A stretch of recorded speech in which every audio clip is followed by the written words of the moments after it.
पहाड़ी मोड़ पर देना चाहिए।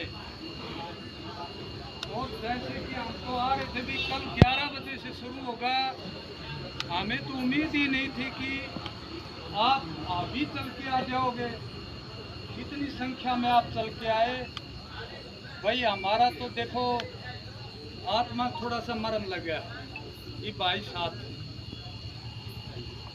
आज की जहाँ तक बात थी,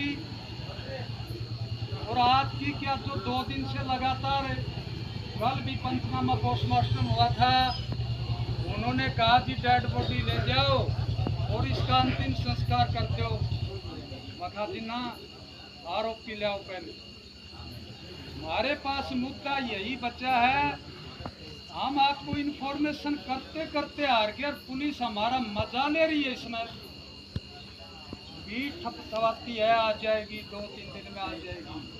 ये तो सुरक्षा कर्मियों का काम है, उनसे न्याय की क्या उम्मीद कर सकते हैं। हमने यही कहा नहीं जी, अंतिम संस्कार बाद में होगा, पहले आरोपी जाओ। और आज जब पोस्टमार्टम की रिपोर्ट मिली, हमने वहां पर उस कमेटी के अंदर वकील भी लिए जो कि अपने अशोक आर्य जी थे।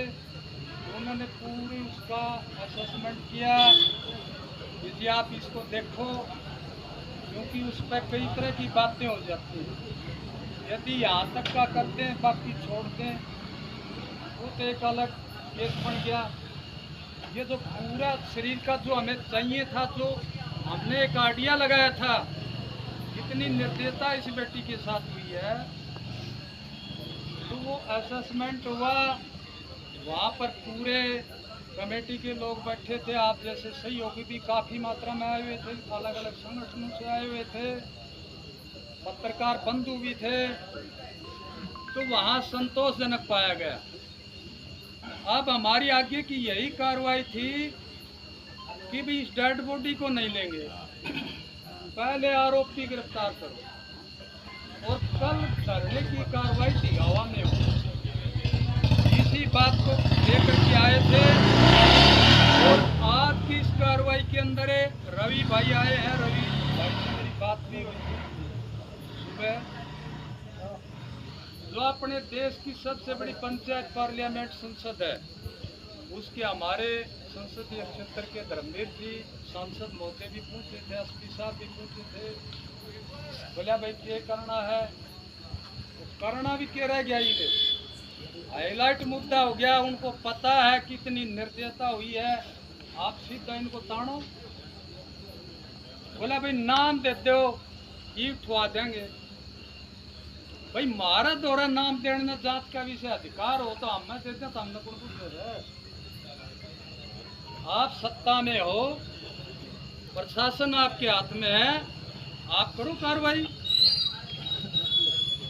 बोले आप ये स्कूल का नाम ले रहे हो, उसका नाम नहीं, हम पूरे इसको प्रकरण मान रहे हैं। और इसके अंदर कुछ राह चलता वैसी हो, चाहे ये संस्था का हो, चाहे संस्था के पास हो, चाहे कोई उसका स्टाफ का सदस्य, उनको अगर आपके जांच के दायरे में आपको दोषी सिद्ध जहाँ तक इनपुट मिले, आपका जो एंगल है जांच की प्रक्रिया का, पुलिस प्रशासन का, तो आप उठाओ। हम किसको, हमारे क्या दायरा है, हम तो खेती किसानी करने वाले किसान हैं। अगर हमारे पास ऐसी बातें होती तो भाई ये पीड़ित परिवार सारी आनंद मिले है। छोटा सा गांव से हमारा नन्नू बताते हैं भाई आज पुलिस ने यह कार्रवाई कौन करी, हमारी यह सुनाई कौन करी। हमने तो उस बात को भी बड़ा हैरान माना, अब भाई जुल्म कर दिया तुमने, तो आज बताओ सो। अब भाई हमें पहले बता दिया जाता, भाइयों का सहयोग लेते, दबाव बनाते, लेकिन होनी थी वो तो हमारे बीच से जा चुकी। लेकिन पुलिस प्रशासन का जो रवैया है ना, खास करके अपने लोहारू थाने, वो इतना निराशाजनक है, हाथ पार कर रहा है, कोई सहयोग नहीं है इसमें। और जैसा कि मैंने पहले भी बताया था, अब ये रवि भाई के सामने बता रहे हैं, इनका तो ये रिस्पॉन्स है। आज मैंने एसपी साहब को बता दिया था, उस दिन भी मैंने 13 तारीख को बताया था कि मुखाजी इनसे हमारी कोई उम्मीद नहीं है। बोले क्या बात, इनका तो ये कहना है और आप जिम्मेवार हैं ना जिले के सुप्रिटेंडेंट हो इनके, आप क्या कार्रवाई, बोला जी इनके खिलाफ भी कार्रवाई कर दूंगा। तो आपने बोलिया था कि क्या करे, आपने करे के या मैं अब भी कह रहा हूँ ये जांच को प्रभावित करेंगे। एसपी साहब इनको उठा दो, पूरे थाने के सदस्यों कहीं भी भेजो, चाहे तारे घर ही लगा दो, पर्सन वालों ने हमने नहीं दे रहा। बोला जी कल 15 अगस्त है, थोड़ा कुछ यानी हमें चाहे कोई भी मिलता है, पुलिस प्रशासन का आला अधिकारी मिलता है, कोई ठोस जवाब नहीं संतोषजनक। अंत में